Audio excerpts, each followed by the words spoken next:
Well, good evening and good morning. It's the 30th of October 2016. We have just invoked light in our Sanskrit recitation. It's appropriate because today marks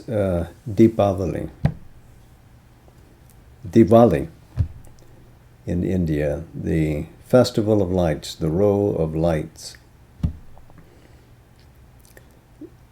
Significantly, the first book ever published by M.P. Pandit was called Grace of the Great.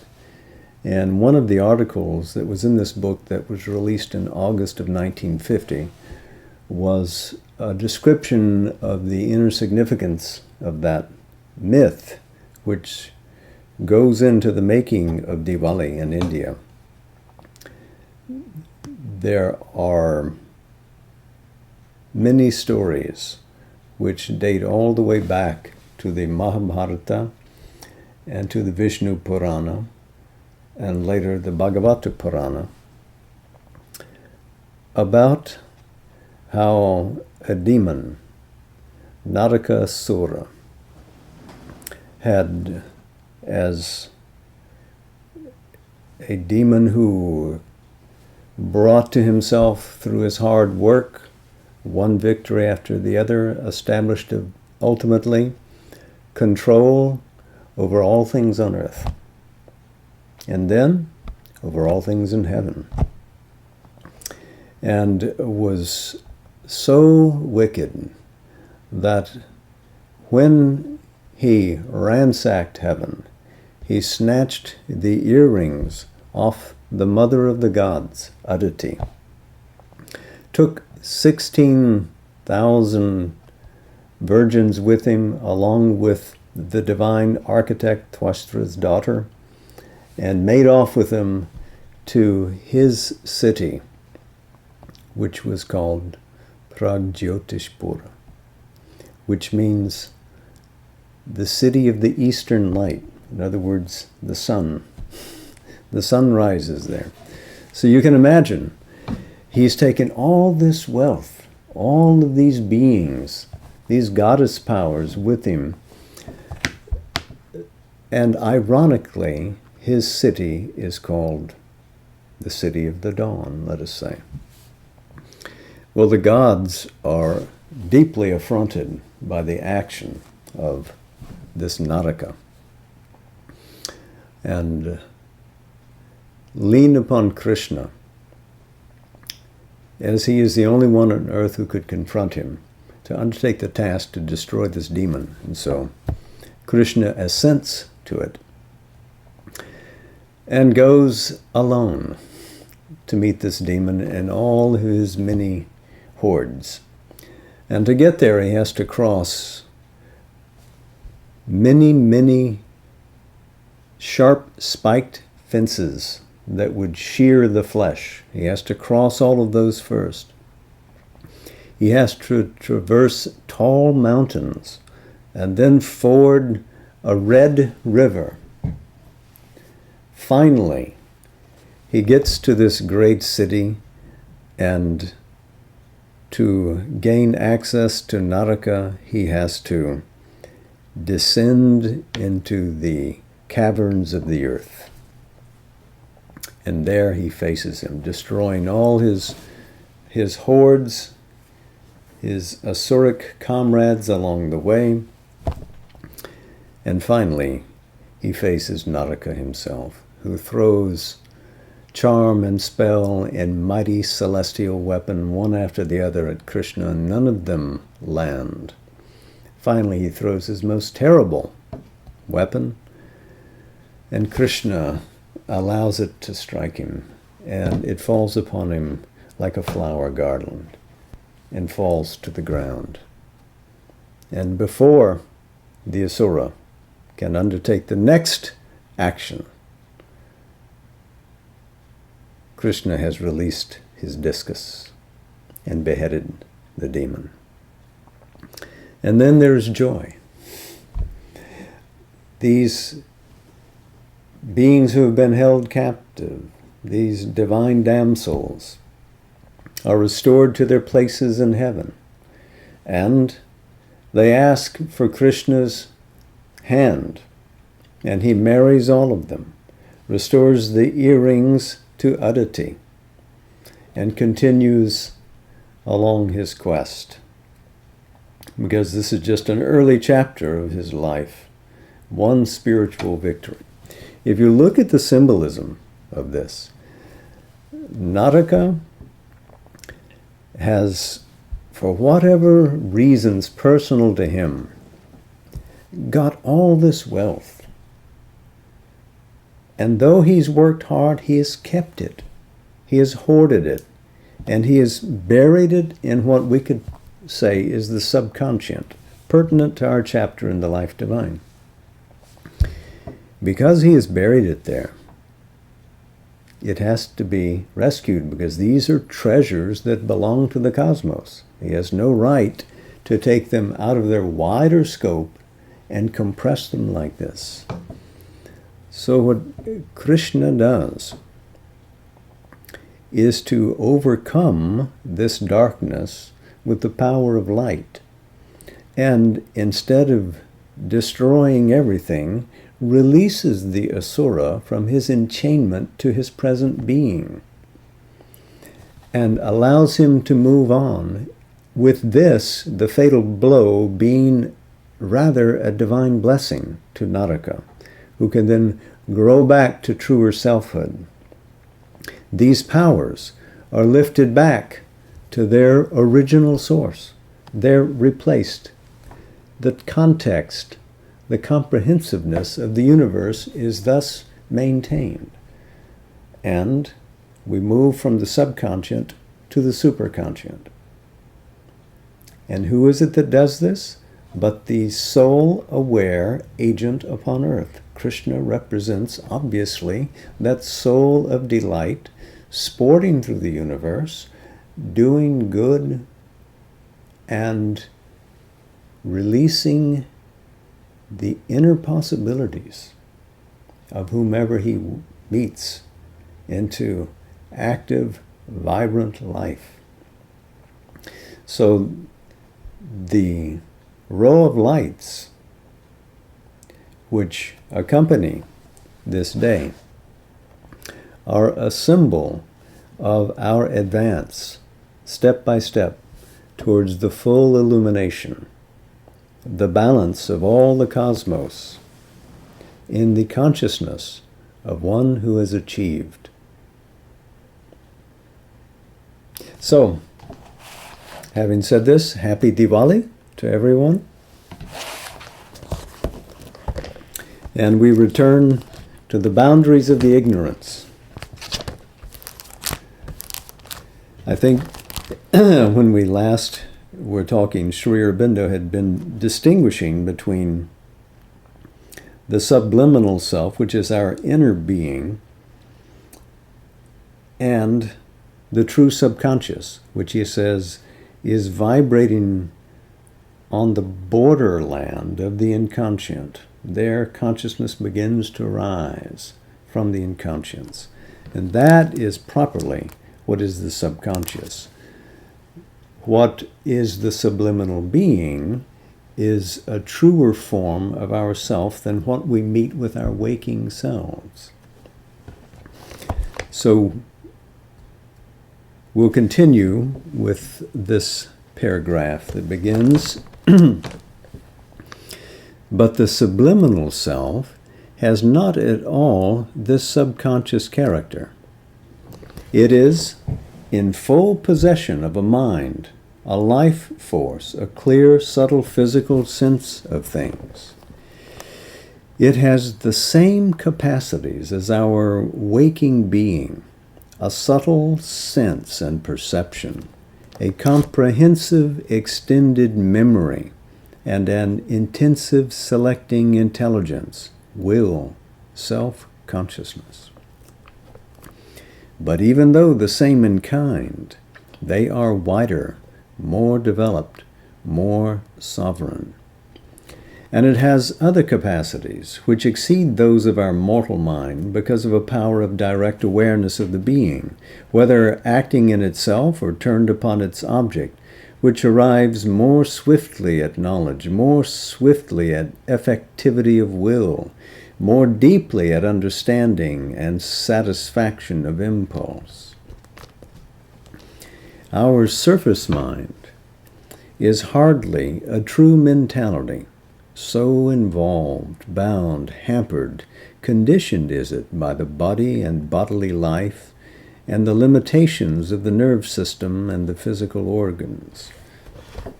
But the subliminal self has a true mentality superior to these limitations. It exceeds the physical mind and physical organs, although it is aware of them and their works, and is indeed, in a large degree, their cause or creator. It is only subconscious in the sense of not bringing all or most of itself to the surface. It works always behind the veil.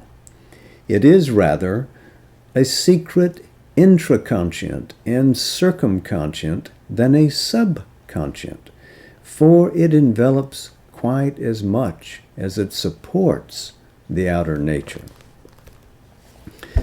So this is a good reference back to one of the opening citations from the Mandukya Upanishad. The subliminal, again, is not the subconscious. It has the same powers as the waking being, but to a greater extent. And if we can become directly aware of them, it yields its other capacities to us.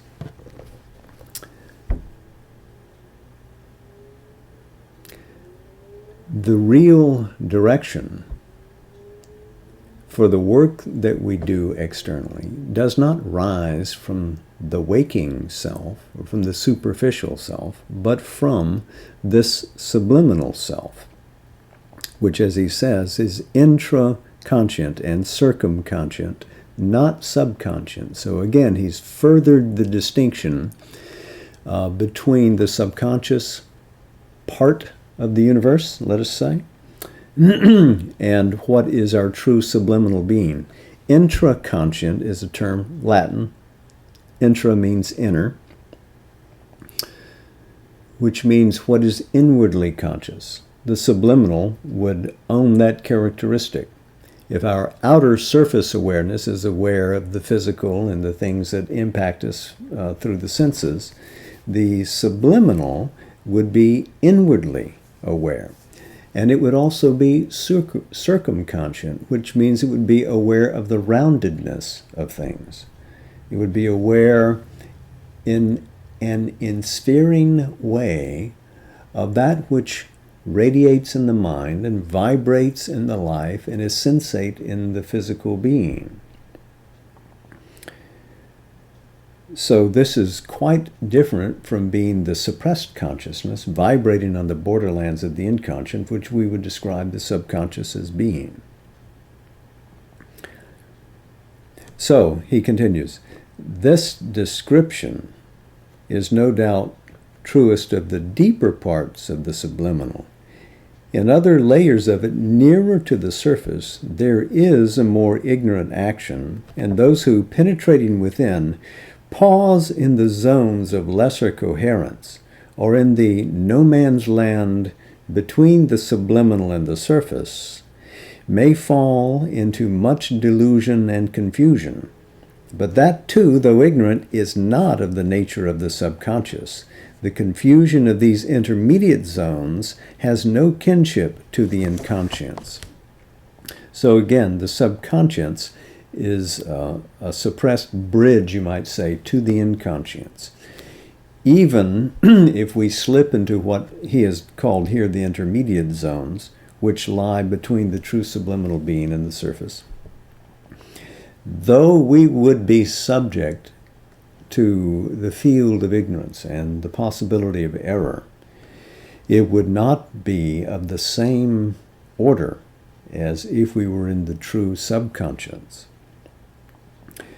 in the intermediate zones, we are moving from the personal into the cosmic, while still we are mind-oriented. So we are locked in a limited view, and so can't have a true and integrative knowledge as long as we're stuck in our personal view, even as we meet the cosmic. But that is what is dangerous to us about moving through the intermediate zones when we have not got a fully developed awareness, because we are subject to ignorance. We are capable of being deluded or seduced by powers and influences within that zone. So this is a difference that we must discern. Now let's move on. We might say then that there are three elements in the totality of our being. There is the submental and the subconscient, which appears to us as if it were inconscient, comprising the material basis and a good part of our life and body. There is the subliminal, which comprises the inner being, taken in its entirety of inner mind, inner life, inner physical, with the soul or psychic entity supporting them. There is this waking consciousness, which the subliminal and the subconscient throw up on the surface, a wave of their secret surge. So the subconscient, the subliminal, and the waking conscience. But even this is not an adequate account of what we are, for there is not only something deep within, behind our normal self-awareness, but something also high above it. That too is ourselves, other than our surface mental personality, but not outside our true self. That too is a country of our spirit. For the subliminal proper is no more than the inner being on the level of the knowledge ignorance, luminous, powerful, and extended indeed beyond the poor conception of our waking mind, but still not the supreme or the whole sense of our being, not its ultimate mystery. We become aware in a certain experience of a range of being superconscient to all these three, aware too of something, a supreme highest reality sustaining and exceeding them all, which humanity speaks of vaguely as spirit, God, the oversoul. From these superconscient ranges, we have visitations, and in our highest being we tend towards them and to that supreme spirit. There is then in our total range of existence a superconscience as well as a subconscience and inconscience, overarching and perhaps enveloping our subliminal and our waking selves, but unknown to us, seemingly unattainable and incommunicable. So the suggestion is that we can become aware of what we are more deeply, what we are in the heights of our being and our supernal nature. And we can become aware not only of our superconscient reality, but live in that. But, he writes, with the extension of our knowledge, we discover what this spirit or oversoul is. It is ultimately our own highest, deepest, vastest self. It is apparent on its summits or by reflection in ourselves as Satchit Ananda, creating us and the world by the power of his divine knowledge will, spiritual, supramental, truth-conscious, infinite. So again, we come back to this triple reality, triune truth, existence, consciousness, bliss. which pours itself forth as a knowing will, as a spiritual reality, as that which is above and beyond the divisions of the mind, in its nature, truth conscious, unwalled, infinite.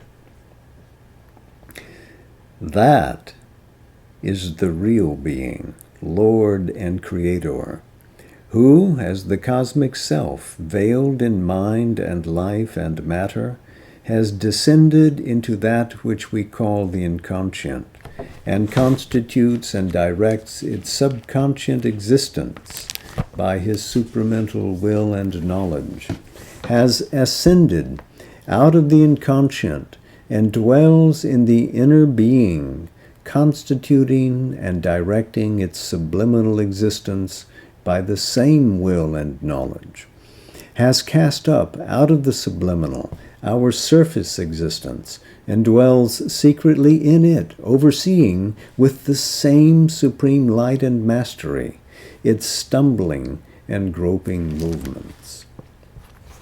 So this is that one self, that same self, that superconscient reality, has veiled itself in the cosmos as its own self-becoming, ascends from its hidden cavern of the inconscience and rises into more active and demonstrative forms of being, constituting the subliminal existence, and that being is also the intraconscient, the inner being, rising from that inconscience, constituting the subliminal, directing the movements of our surface being.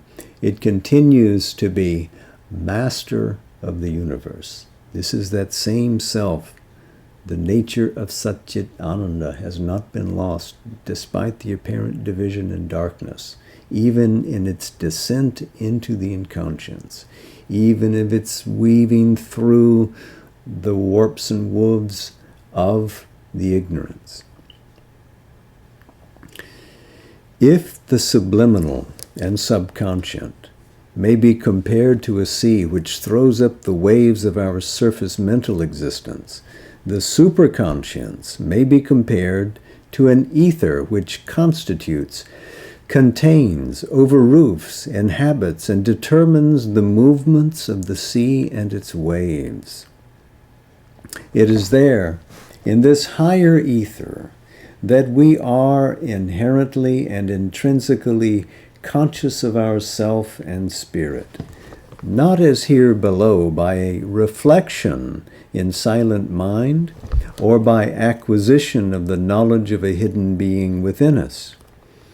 It is through it, through that ether of superconscience, that we can pass to a supreme status, knowledge, experience. Of this superconscient existence, through which we can arrive at the highest status of our real, our supreme self, we are normally even more ignorant than of the rest of our being. Yet is it into the knowledge of it that our being emerging out of the involution in inconscience is struggling to evolve. This limitation to our surface existence, this unconsciousness of our highest as of our inmost self, is our first, our capital ignorance. So this superconscience is our real self, and our time-bound self here in the surface and deeper parts of our nature is evolving back to that. Even though we may be unaware of it to an extent that even puts to the shade our unawareness of our inner being, we are that, and it is that which is drawing us back to it. So this surface ignorance is the first, the capital ignorance. He moves on. We exist superficially by a becoming in time, but here again, Out of that becoming in time, the surface mind, which we call ourselves, is ignorant of all the long past and the long future, aware only of the little life which it remembers, and not of all, even of that, for much of it is lost to its observation, much to its memory. We readily believe, for the simple and compelling but insufficient reason that we do not remember, have not perceived, are not informed of anything else, that we came into existence first by our physical birth into this life, and shall cease to exist by the death of this body and the cessation of this brief physical activity.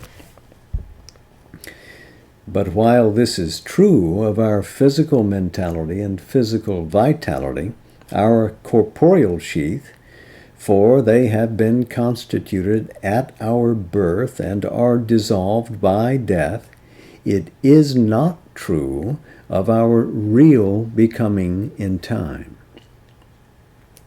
So in our surface self, we are restricted by self-definition to this physical being. And this is what we commonly experience ourselves to be, and we think that's the beginning and end of it. Sri Aurobindo here has said, it is not true even of our real becoming in time, let alone of our highest self, which is necessarily eternal. But this is not even true of that in us which becomes or evolves in time, apparently behind the scene. It is not identifiable with this body, with the life that animates the body. That becoming in time is real and is something other. And he continues, for our real self in the cosmos is the superconscient, which becomes the subliminal self and throws up this apparent surface self to act out the brief and limited part assigned to it between birth and death as a present living and conscious self-formation of the being in the stuff of a world of inconscient nature. So the true self is the superconscient, investing itself as the subliminal, which then addresses the cosmos as the surface self. The true being which we are no more dies by the cessation of one life than the actor ceases to exist when he has finished one of his parts, or the poet when he has poured out something of himself in one of his poems. Our mortal personality is only such a role or such a creative self-expression. Whether or no we accept the theory of many births of the same soul or psychic being in various human bodies upon this earth, certain it is that our becoming in time goes far back into the past and continues far on into the future. For neither the superconscient nor the subliminal can be limited by a few moments of time. The one is eternal, and time is only one of its modes. To the other, to the subliminal, it is an infinite field of various experience, and the very existence of the being presupposes all the past for its own, and equally, all the future. So in a sense, we are double-selved. We are timeless above. We are immortal, stretching out through the sempiternity of time. Yet of this past, which alone explains our present being, our mind knows, if knowledge it can be called, only this actual physical existence and its memories. Of the future, which alone explains the constant trend of our becoming, it knows nothing. So fixed are we in the experience of our ignorance that we even insist that the one can be known only by its vestiges and the other cannot be known because the future is not yet and the past is no longer in existence. Yet, Are they both here in us? The past involved and active, the future ready to evolve in the continuity of the secret spirit. This is another limiting and frustrating ignorance. But even here, the self-ignorance of man does not end. For not only is he ignorant of his superconscient self, of his subliminal self, of his subconscient self, he is ignorant of his world in which he presently lives, which constantly acts on and through him, and on which and by which he has to act. And the stamp of his ignorance is this, that he regards it as something quite separate from him, as not self, because it is other than his individual nature formation and his ego. So too, when he confronts his superconscient self, he thinks of it first as something quite other than he, an external, even extracosmic God. When he confronts and becomes aware of his subliminal self, it seems to him at first another greater person or another consciousness than his own which can support and guide him. Of the world, he regards only one little foam bubble, his life and body as himself. But when we get into our subliminal consciousness, we find it extending itself to be commensurate with its world. When we get into our superconscient self, we find that the world is only its manifestation, and that all in it is the one. All in it is our self. We see that there is one indivisible matter of which our body is a knot, one indivisible life of which our life is an eddy, one indivisible mind of which our mind is a receiving and recording, forming or translating and transmitting station, one indivisible spirit of which our soul and individual being are a portion or a manifestation. It is the ego sense which clinches the division, and in which the ignorance we superficially are finds its power to maintain the strong, though always permeable walls it has created to be its own prison. Ego is the most formidable of the knots which keep us tied to the ignorance.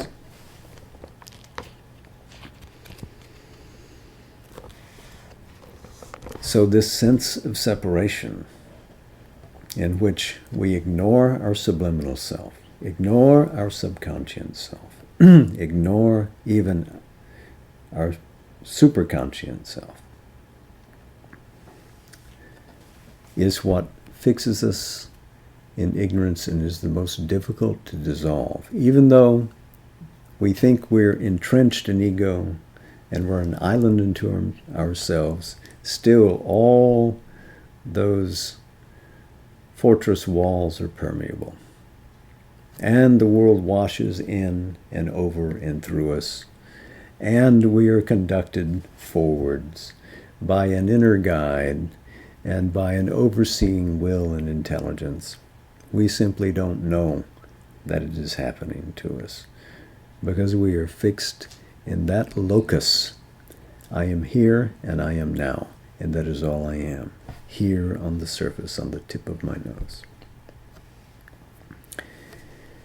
As we are ignorant of our existence in time, except the small hour which we remember, so we are ignorant of ourselves in space, except the small span of which we are mentally and sensationally conscious. The single body that moves there, and the mind and life which are identified with it.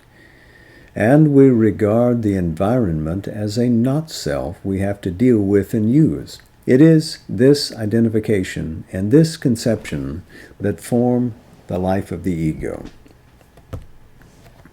Space, according to one view, is only the coexistence of things or of souls. The Sankhya affirms the plurality of souls and their independent existence. And their coexistence is then only possible by the unity of nature force, their field of experience, Prakriti.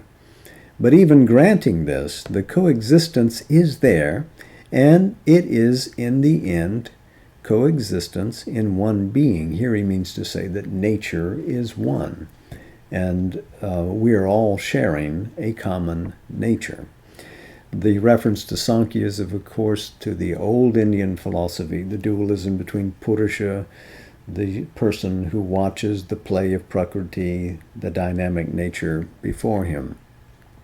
If we all have individual Purushas, how is it that we are able to work in connection with each other? It's because we share a common nature. There is only one Prakriti. And so all the blending and the fusing and the iterations therein are part of a single nature. That's his point. Space is the self-conceptive extension of that one being. It is the one spiritual existence displaying the field of movement of its conscious force in its own self as space. Because that conscious force concentrates in manifold bodies, lives, minds, and the soul presides over one of them, therefore our mentality is concentrated in this and regards this as itself and all the rest as not self. Just as it regards its one life on which it concentrates by a similar ignorance as its whole term of existence cut off from the past and the future. Yet we cannot really know our own mentality without knowing the one mind, our own vitality without knowing the one life, our own body without knowing the one matter. For not only is their nature determined by the nature of that, but by that their activities are at every moment being influenced and determined. But with all this sea of being flowing in on us, we do not participate in its consciousness, but know of it only so much as can be brought into the surface of our minds and coordinated there.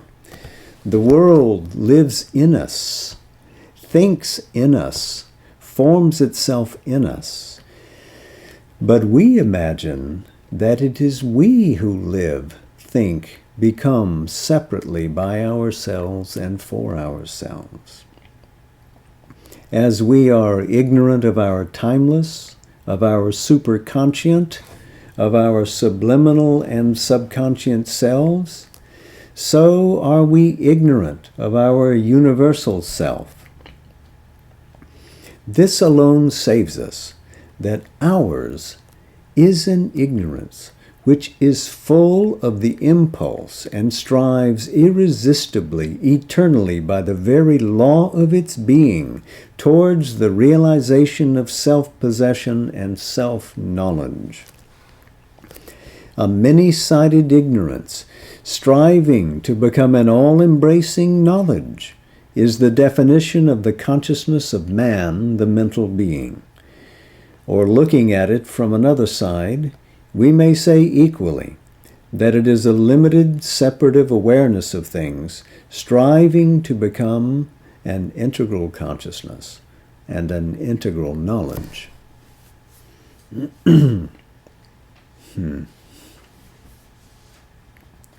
So we've reached the end of the chapter. Congratulations. Next Sunday, we'll continue with Chapter 12, The Origin of the Ignorance. By the way, you can see that what he's doing here is giving a general brushwork to define for us what is the nature of our ignorance. We don't know ourselves in our superconscient origins. We don't know ourselves in our inner workings and our subliminal being. We don't know the subconscious from which all this nature has arisen and is moving. But later, he will dig more deeply into this. He will describe a sevenfold ignorance in chapter 15, Reality and the Integral Knowledge, which he will resolve a few chapters later in a chapter which is number 19, I think, out of the sevenfold ignorance towards the sevenfold knowledge. So we have much to do. We've got some weeks and months before we address these issues. We'll continue next week, though, as I said, with the origin of the ignorance. Also, remember that next Sunday in America, we return, in most places, to Central Standard Time. So those in India will be tuning in to see us at 6:30 rather than 5:30 in the morning. Well, tonight we close again with Savitri. And this time we're going to Book 1, the Book of Beginnings. Canto 3, the Yoga of the Soul's Release.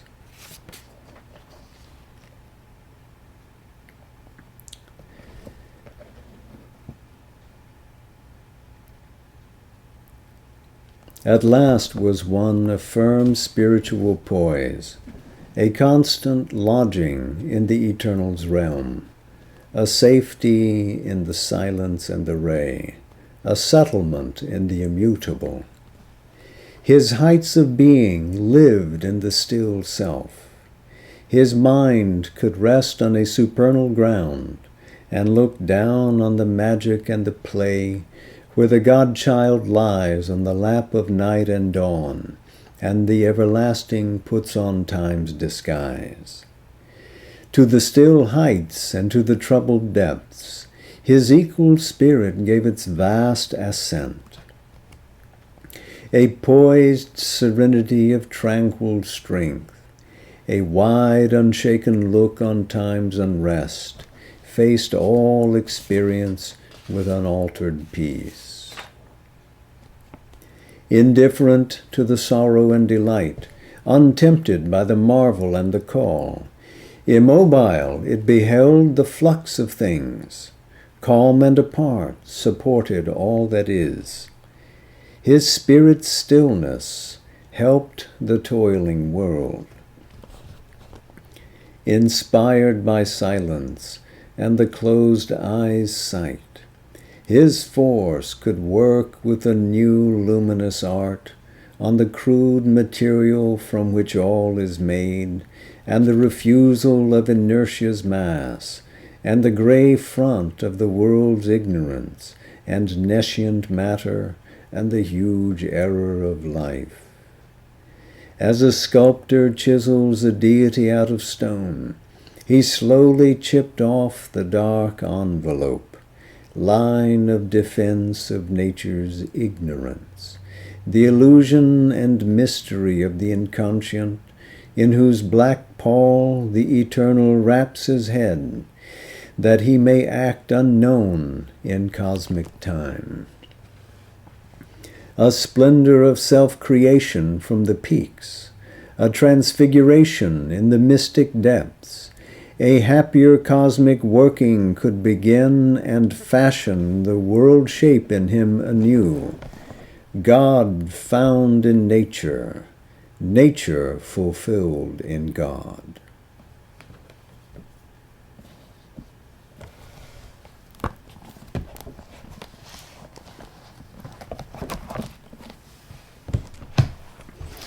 So, thank you. Jai Ma.